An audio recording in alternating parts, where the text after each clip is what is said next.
Nos encontramos con el comisionado Joel Salas del Instituto Nacional de Transparencia, Acceso a la Información y Protección de Datos Personales durante la realización del Seminario Internacional Responsabilidad Pública y Rendición de Cuentas, organizado por, entre otros, la Red por la Rendición de Cuentas y también el propio INAI, la Auditoría Superior de la Federación y otros organismos integrantes de la red. Comisionado Salas, muchas gracias por estar con nosotros. Al contrario, es un gusto, como siempre. Bueno, el tema central es la responsabilidad pública. Desde su perspectiva, ¿qué tanto nos falta por avanzar? Primero, para ganar credibilidad de parte de quienes toman decisiones y son los responsables en el uso de los presupuestos, el manejo de los presupuestos y la concreción de los programas de gobierno o de las políticas públicas, ¿qué tan lejos estamos de lograr una confianza plena? Yo creo que no se logra en ningún país, pero algo más de lo que tenemos ahora. Yo creo que ese es uno de los grandes retos de las democracias contemporáneas. Todos los datos apuntan a que no es un problema exclusivo de México, sin embargo en México se exacerba. La última estadística que presenta Latinobarómetro, solo el 19% de los mexicanos están contentos con el desempeño de su democracia.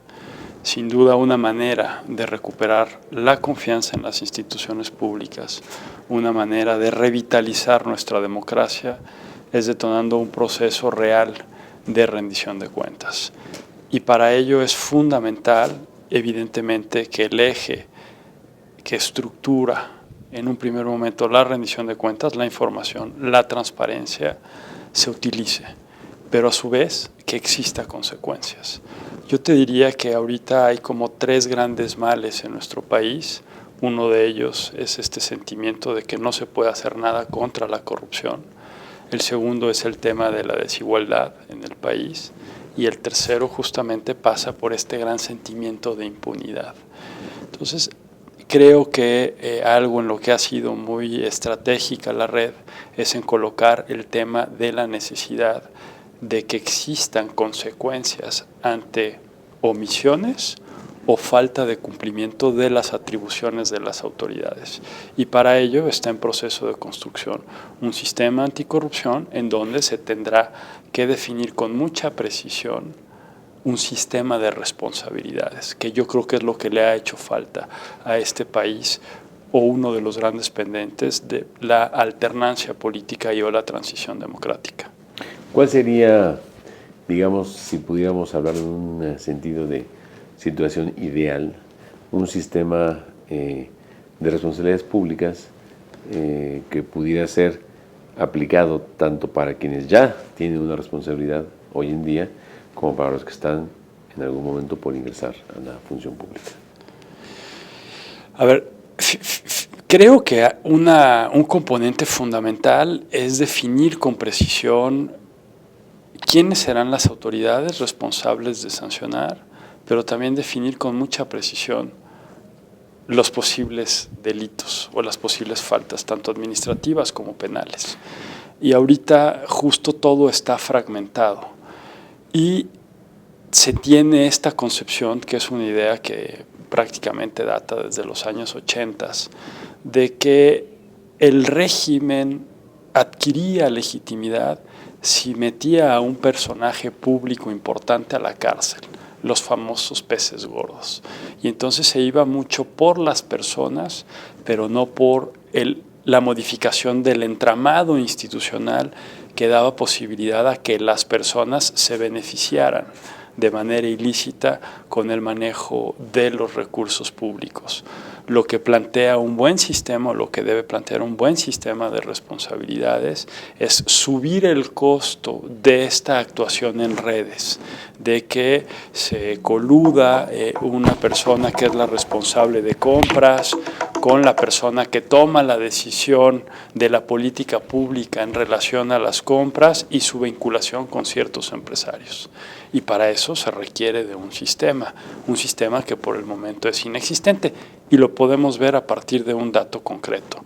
Si vemos el grado de cumplimiento y de sanciones de las convenciones anticorrupción en nuestro país, por ejemplo, la de la OCDE, no tenemos ni un solo caso detectado en el sentido de sanción a empresas que hacen relaciones o comercio en otros países. La corrupción, como toda moneda, tiene dos caras, la parte demandante y la parte oferente. Entonces tenemos que trabajar tanto en un régimen de responsabilidades públicas como también en generar conciencia en la parte que en ocasiones ofrece. ¿Cómo se llega al punto, comisionado Salas, en que un país puede llegar a ser percibido muy corrupto por su propia población? Yo creo que es una mezcla de factores. Por un lado está la promesa o las expectativas que generan las transiciones a la democracia, en donde se hace una asociación por buena parte de la población entre a mayor democracia, menor corrupción. Pero, perdón, también hay un bono democrático ahí. Al haber un cambio de régimen, probablemente la percepción apuntaría a que esas viejas prácticas se tendrían que acabar. Damos por sentado que en un régimen plenamente democrático, además de establecerse los pesos y contrapesos formales, se va a detonar un proceso de rendición de cuentas en función de que quien llega a un cargo público es responsable ante la ciudadanía y no ante el partido político o el grupo político. En el caso mexicano ya hay evidencia empírica que demuestra cómo pese a la alternancia se utilizaron los presupuestos públicos para asegurar mecanismos de gobernanza. Y entonces se le fue un mayor presupuesto a los gobernadores, se les dio una mayor partida presupuestal a la Cámara de Diputados. En contraparte a eso, no hubo mayores controles. Se han venido creando una serie de legislaciones, pero estas legislaciones son inconexas, no hablan en muchas ocasiones entre sí. Pensemos la reforma que se hizo a la Secretaría de la Contraloría, luego la Secretaría de la Función Pública, finalmente se generó la Auditoría Superior de la Federación, dejó de ser la Contaduría Mayor de Hacienda, del Congreso local. Se han hecho esfuerzos por mejora regulatoria, pero todo esto no tiene cierta coherencia. Entonces, ante la falta de resultados reales, de que el comportamiento del funcionario público y del ciudadano, de algunos, porque una mayoría se hace bien las cosas, se generaliza este sentimiento de corrupción y este sentimiento de impunidad. Y hay un gran pesimismo, pareciera ser que México no puede salir adelante sobre este problema que ya es sistémico. ¿Por qué? Porque la corrupción ya se normalizó como una relación social y por lo tanto todos caemos y todos practicamos en ella, desde actos menores hasta actos amplios. Y justo uno de los grandes desafíos es que este sistema pueda no solo sancionar efectivamente conductas indebidas, sino también entrar por completo a toda la parte preventiva. ¿Qué porcentaje de los funcionarios se dedican a labores de control interno, a labores de mejora regulatoria y a labores de evaluación y planeación, que es donde está como la parte preventiva del ejercicio de la función pública? Y es muy poco en el ámbito municipal y en el ámbito estatal. A nivel federal se están haciendo esfuerzos, pero sin duda no son suficientes. ¿Desde cuándo la corrupción usted decía, es una forma de normalización? O se ha normalizado la corrupción en nuestro país. Pero eso penetra y cala profundamente en el tejido legal, en el tejido institucional. ¿Cómo empezar a remover no quisiera utilizar la palabra cultura porque no me gusta mucho decir que la corrupción es un problema cultural. Lo es, pero no nada más. Así es. ¿Cómo empezar a remover estas prácticas corruptas?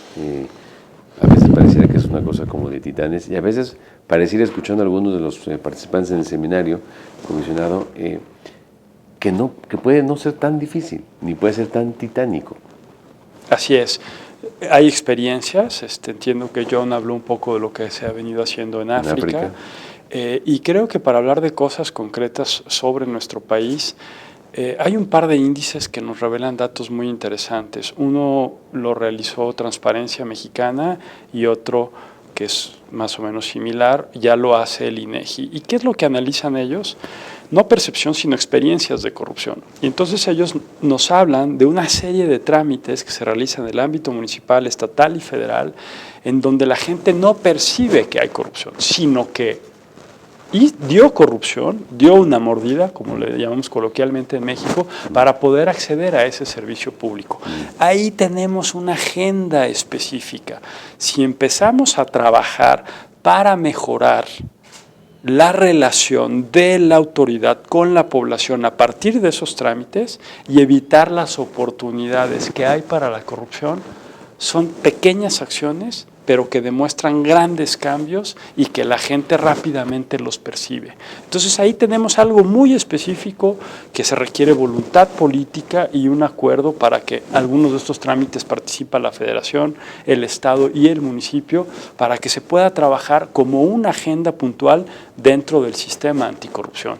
Y eso no es meter a gente a la cárcel, no es sancionar, es simple y sencillamente mejorar el punto de contacto que tiene la ciudadanía con la autoridad en una serie de trámites que ya está probado en los que existe corrupción. A ver, cuando dice usted, no es meter a la cárcel, no es perseguir, pero también no es. Si cuando nosotros vemos ejemplos en otras latitudes no tan lejanas, como la guatemalteca, en donde un presidente de la República puede ser defenestrado por actos de corrupción y llevado a la cárcel, y usted se recuerda que fue todo un parangón entre lo que pasa en Guatemala y lo que no pasa en México. La famosa expresión de Vicente Fox de ir por los peces gordos, que finalmente no fueron, como se decía entonces, ni charales, ¿no? Algo pasa cuando la gente ve y se cansa de ver, ¿no?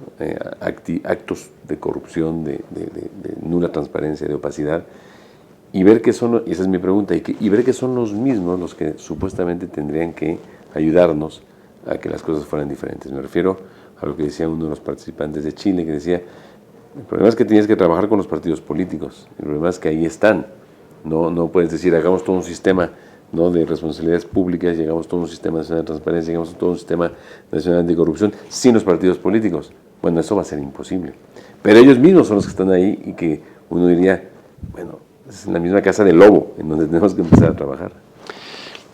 A ver, decía que no meter a la cárcel por esta agenda específica de trámites. Evidentemente, si tras impulsar esa agenda se detecta que hay alguien que sigue haciendo uso de la facultad o la posibilidad de corromper, pues evidentemente tendrá que existir una sanción. Pero ese es el problema de fondo, que cuando se descubría o cuando se percibe o se presume que se incurren ciertos actos de corrupción, no hay una consecuencia.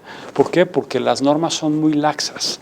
O sea, ¿cómo definimos hoy conflicto de interés? Si vemos lo que es conflicto de interés en la normatividad vigente, es sumamente laxo. No se puede sancionar. Pero pues, en la opinión pública hay todo un sentimiento de que recurrentemente existen conflictos de interés. Bueno, pues ahí hay que cambiar la legislación y hay que definir con mucha precisión para que casos que ya tenemos probados que existen y se producen, que a los ojos de otra legislación sí entran bajo el supuesto de conflicto de interés, puedan ser sancionados en México. Y yo creo que lo que pasó para el caso específico que señalabas de Guatemala, creo que en el fondo lo que sí tiene que existir es un sistema que permita llevar, no importa a qué persona del Estado mexicano, a que si cometió algo ilícito pueda recibir las consecuencias que merece. Y eso por el momento no lo tenemos. La segunda parte, la casa del lobo. O sea, tenemos que acordar y tenemos que esperarnos a que sean estos mismos legisladores los que legislen. Mira, yo te partamos de lo que ya existe. Fueron estos legisladores quienes hicieron un diseño único de transparencia, el Sistema Nacional de Transparencia. No existe un diseño similar en el mundo. Entonces, yo diría, no todo es blanco y todo es negro. O sea, yo sí veo voluntad política de muchos actores por hacer las reformas que se requieren. ¿Cuál es el problema? Que nos volvimos un país que genera diseños normativos perfectos, pero que estos diseños normativos perfectos en la práctica no logran modificar las conductas de los entes que regulan. Y ese es uno de los grandes riesgos y de los grandes peligros que enfrentará el Sistema Nacional de Transparencia.